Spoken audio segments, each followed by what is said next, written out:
Getting to know your strengths and weaknesses. When we think of a successful person, we often picture somebody who is very confident and capable. However, we often don't stop to think about how they got that way. Sure, it seems at least in mainstream portrayals of successful men and women that many successful people are full of themselves. So it seems hard to believe that they will be able to do the type of introspection that this step is going to require. If somebody already believes that they are perfect, then they are unlikely to believe that there is any room for improvement.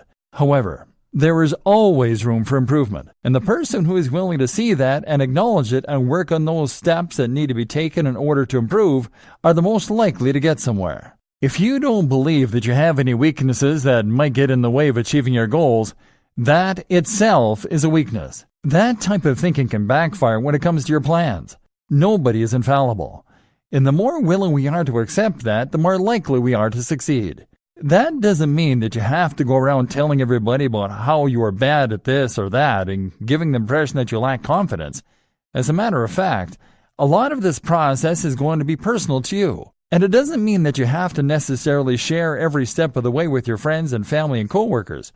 Actually, it's fine if you don't, just as long as you're finding some way to be held accountable to your actions and face your weaknesses head on. By being able to look inward and realize that maybe perseverance isn't your strong suit, or maybe you need to work more on self-discipline, you are actually giving yourself a new goal that will help you to achieve the bigger goal. We can call these little goals support goals. A support goal can help you to become the person that you need to be in order to actually achieve the success that you are envisioning for yourself and your plan.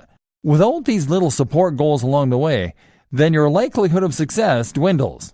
But if you are willing to take the time for introspection, you will discover that these support goals will help you to stay on track. Introspection is relatively simple. Sometimes all it takes is listening to feedback about your behaviors objectively. This can be difficult for all of us. We don't like hearing from other people that there are ways that we are lacking, so maybe try looking inward first.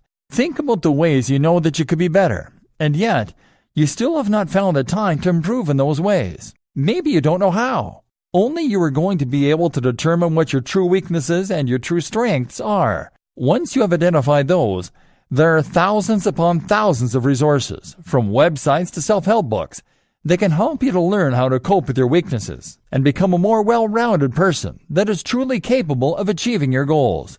Many of us even have childhood trauma that can get in the way of our success. If we are raised to believe that we are not capable of succeeding, or that maybe we are not smart enough to succeed, then we are probably going to take it on the authority of the figures that have discouraged or traumatized us. Many traumatized people are self-sabotaging, and it can be extremely useful to get yourself into some sort of therapy or support program if you suspect that maybe you have childhood trauma or trauma even in adulthood that may be preventing you from living the life that you want to live. Step 2 doesn't have to be discouraging in thinking about the ways that we are lacking, however.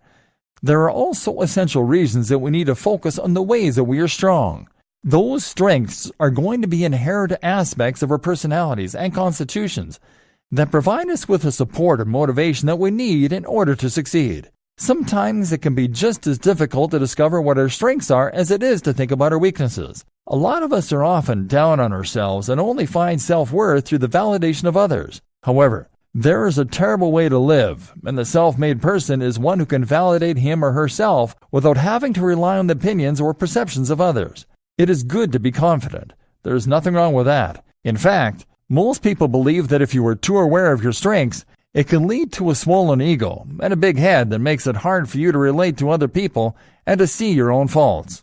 However, actually knowing your faults and taking the steps that you need in order to turn them into strengths is a great way to help you build your confidence and start to feel okay with those icky parts of yourself that may make you feel uncomfortable and insecure.